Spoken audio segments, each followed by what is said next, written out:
आज हम molecular basis of inheritance के पार्ट 14 के आगे से देखते हैं बच्चों। आज हम पढ़ेंगे डीएनए फिंगरप्रिंटिंग पढ़ेंगे बच्चों। DNA of human is almost 99% same but very small amount 0.1% that differ from person to person.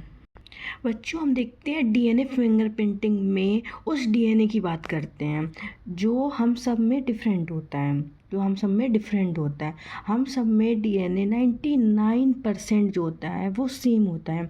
Only 0.1% जो होता है वो डिफरेंट होता है ना बच्चों। बात करते हैं 2% के डीएनए में कंपेयर करें तो ये डिफरेंस कहाँ मिलता है बच्चों। ये डिफरेंस जो होता है बच्चों ये mainly at repetitive DNA. This difference are mainly at repetitive DNA, है ना बच्चों। ये डिफरेंस कहाँ मिलता है, ये मेनली और किस में मिलता है, रिपीटेटिव डीएनए में मिलता है। रिपीटेटिव डीएनए में क्या क्या खास बातें होती हैं हम लोग सबसे पहले बात करते हैं do not code for any protein. ये किसी भी प्रोटीन को कोड नहीं करते हैं, ये कभी भी एक्सप्रेस नहीं होते हैं बच्चों, ये कभी भी एक्सप्रेस नहीं होते हैं बच्चों। इनमें जो होता है वो क्या होता है, ये जो होता है वो एक्सप्रेस नहीं होते हैं। इनमें कोई प्रोटीन नहीं बनता है बच्चों, है ना बच्चों। Make up large portion of human genome, ये ह्यूमन जीनोम का एक लार्ज पोर्शन बनाते हैं। हमारे अंदर रिपीटेटिव डीएनए एक लार्ज अमाउंट में होता है ना बच्चों। हाँ बच्चों, फिर हम देखते हैं ये अपने आप में एक बल्क में होते हैं बच्चों। ये जो होते हैं वो एक अपने आप में बल्क में होते हैं। So high degree of polymorphism variation so basis of DNA fingerprinting, है ना बच्चों। ये high degree of polymorphism show करते हैं बच्चों। हाई डिग्री ऑफ पॉलीमॉर्फिज्म का मतलब वेरिएशन क्या होता है बच्चों, वेरिएशन। 2% के रिपीटिव डीएनए में बहुत ज़्यादा वेरिएशन आते हैं। ये वेरिएशन जब आती है, इन वेरिएशन में सबके अंदर सीक्वेंस तो अलग से लगभग सेम ही होते हैं। रिपीटेशन जो होता है वो नंबर वेरी करता है ना बच्चों। और हम सबका बच्चों हम सबका रिपीटेटिव डीएनए जो होता है बहुत ज़्यादा पॉलीमॉर्फिज्म शो करता है, वेरी करता है, इसलिए डीएनए फिंगरप्रिंटिंग में यूज किया जाता है। डीएनए फिंगरप्रिंटिंग में कौन सा डीएनए चेक किया जाता है बच्चों, कौन सा डीएनए चेक किया जाता है, रिपीटेड डीएनए। ये high degree of polymorphism show करते हैं, है ना बच्चों। फिर हम बच्चों देखेंगे जब हम अपने डीएनए को लेकर सेंट्रीफ्यूज करके उसका ग्राफ ड्रॉ करते हैं, वहाँ पर 2 तरह के पीक दिखते हैं। हम लोग कितने तरह के पीक दिखते हैं, 2 तरह के पीक दिखते हैं बच्चों में, है ना बच्चों। तरह के पीक दिखते हैं, 2 तरह के पीक दिखते हैं। इसमें एक मेजर दिखेगा, मेजर पीक बनता है। एक क्या बनता है, मेजर पीक बनता है, और एक कैसा बनता है, माइनर पीक बनता है। माइनर पीक के अंदर आप लोगों को एक रिपीटेटिव डीएनए देखने को मिलेगा।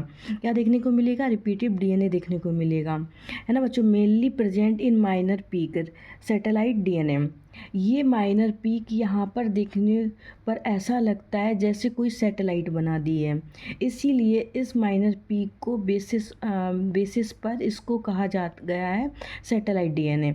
सैटेलाइट डीएनए जो होता है, इसका एक बहुत अच्छा एग्जांपल होता है WNTR, नहीं VNTR, सॉरी बच्चों, VNTR, है ना। सैटेलाइट डीएनए का सबसे बेस्ट एग्जांपल आता है VNTR बच्चों, है ना। ये VNTR मिनी सैटेलाइट होते हैं। कैसे होते हैं, मिनी सैटेलाइट होती हैं। ये किस टाइप के होते हैं, मिनी सैटेलाइट होते हैं। और इनका जो होता है साइज़ क्या होता है बच्चों, इनका साइज होता है वो होता है 0.1 KB टू 20 KB होता है इनका साइज, है ना बच्चों। डीएनए फिंगरप्रिंटिंग में सबसे पहली स्टेप आती है बच्चों आइसोलेशन डीएनए।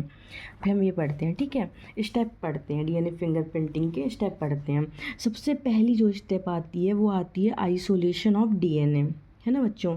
सेल में सेल में से डीएनए को बाहर निकालते हैं, आइसोलेट करते हैं। ये सबसे पहली स्टेप होती है बच्चों। ये कैसी होती है? ये सबसे पहली स्टेप होती है।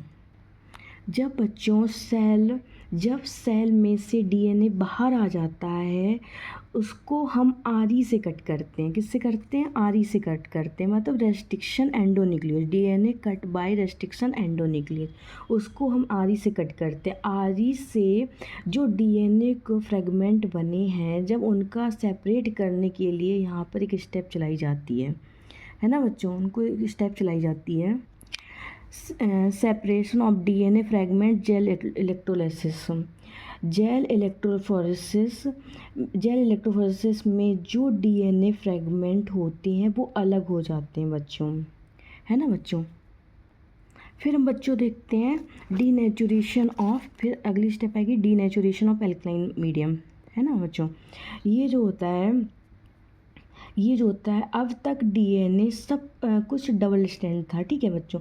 अब इनको सिंगल स्टैंड में चेंज किया जाता है, डीनेचुरेशन किया जाता है। डीनेचुरेशन करने के लिए एल्कलाइन मीडियम में डाल देते हैं। किस में डाल देते हैं? एल्कलाइन मीडियम में डाल देते हैं, ताकि डीएनए सिंगल स्टैंड में चेंज हो जाए बच्चों। किस में चेंज हो जाए? सिंगल स्टैंड में चेंज हो जाए। फिर हम अगली स्टेप देखते हैं। अब शिफ्ट किया जाता है नाइलॉन मीडियम के ऊपर, उस प्रोसेस को करते हैं, उसको हम क्या बोलते हैं? साउदर्न ब्लोटिंग बोलते हैं, है ना बच्चों। फिर बच्चों सदर्न ब्लॉटिंग का मतलब जेल से डीएनए का नाइलॉन मेम्ब्रेन से शिफ्ट हो जाना, ये साउदर्न ब्लॉटिंग कहलाता है बच्चों, है ना बच्चों।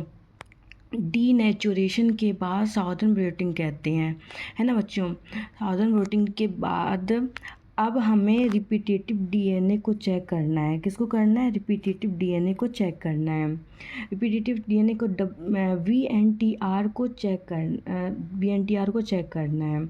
अगली स्टेप आती है हाइब्रिडाइजेशन यूजिंग वीएनटीआर प्रोब, है ना, जिसमें हम वीएनटीआर प्रोब का यूज करते हैं, जो कि रेडियो एक्टिव होते हैं। कैसे होते हैं बच्चों? रेडियो एक्टिव होते हैं। रेडियो एक्टिव वीएनटीआर को यूज करते हैं, जो स्पेशली जो होते हैं रिपीटेटिव डीएनए वीएनटीआर वाले पार्ट से आकर जुड़ जाते हैं। किससे आकर जुड़ जाते हैं? वीएनटीआर वाले पार्ट से आकर जुड़ जाते हैं। वहाँ पर वीएनटीआर को पता करने के लिए, रेडिएशन को चेक करने के लिए ये फाइनल स्टेप चल आते हैं, उसको बोलते हैं ऑटोग्राफी, जिसमें एक्सरे फिल्म का यूज किया जाता है बच्चों, ठीक है बच्चों।